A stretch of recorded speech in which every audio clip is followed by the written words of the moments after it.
Happy Thanksgiving, Daily Hopers. Nick here. We're in Job chapter 17 today. Have you ever thought that no one around you sees things quite the way that you do? Now, my wife has the veto rule, we call it, with fashion, because sometimes I don't quite get it right. These old t-shirts that for me are friends, and you never give away an old friend or throw them away. But my wife says, the t-shirt's done, you've got to chuck it away. Most of the time, when everyone around us is seeing something differently than we are, it's actually because we're wrong.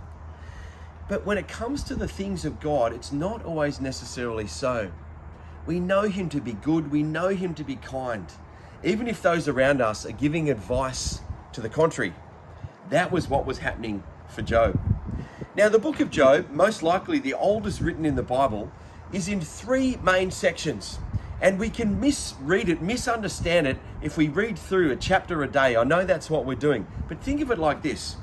The first section is what we'll call the setting, chapters 1 and 2. It tells this story of this guy called Job who was blessed by the Lord. And Satan comes before God and says, he only loves you because you're blessing him.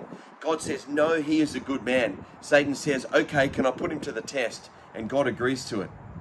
The end section, chapters 37 through to chapters 42, is where ultimately God speaks and God vindicates Job for his right standing and his right attitude in the face of suffering.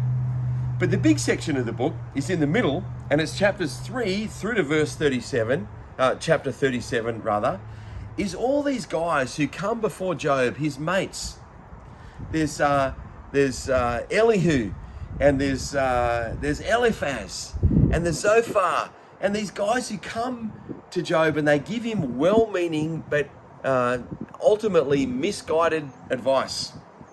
I call it the sophistry and sadness section, because these guys are giving these articulate sounding arguments, but ultimately they're wrong, and they're actually rebuked by God himself in chapter 42. They said, you were in folly. Even though you had all this good sounding advice, ultimately it was wrong. And sadness, Job's sadness. Here it's one of the sadness sections. And Job is lamenting. He begins in verse 1. He says, my spirit is broken. He says, my only hope is for the grave. He actually says, I want to go down and join the worms and say to the worm, my mother and my sister, riffing off this thing that we're all going to become worm food. We're all going to die. He says, that's my only hope. My only hope is for the grave. He says in verse 15, where then is my hope? Who can see any hope for me? All has gone. I'm under dire suffering, don't you know? And even worse, his friends are actually not any use to him. He says, I will not find a wise man among you. God, you've closed their minds to understanding. They're just giving me human wisdom.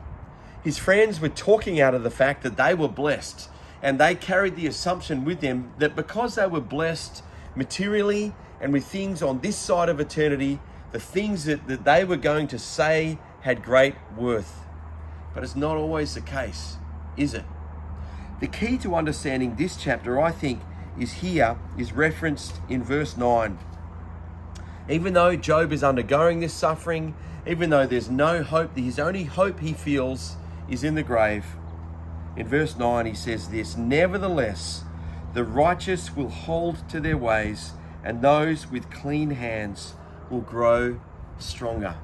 Notwithstanding the suffering that's around me, notwithstanding the hardship that I'm in, I will not turn from you, Lord.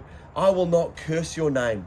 I will say, I don't understand the suffering I'm going through, but you are good. And ultimately, Job is vindicated. And those who are giving this, this advice to him that was so articulate and sounded so clear and logical, actually were wrong. So friends, inasmuch as sometimes we're in suffering and we need to not turn from the Lord, when we're in a place of blessing, and today we're remembering with thanksgiving the relationships, the family, the church, all that God has given us, we're to turn our eyes to God and say, Lord, you have given us these things. Today we are thankful. Friends, today I'm thankful for you that I get to be part of your church, and I look forward to catching up with you this weekend.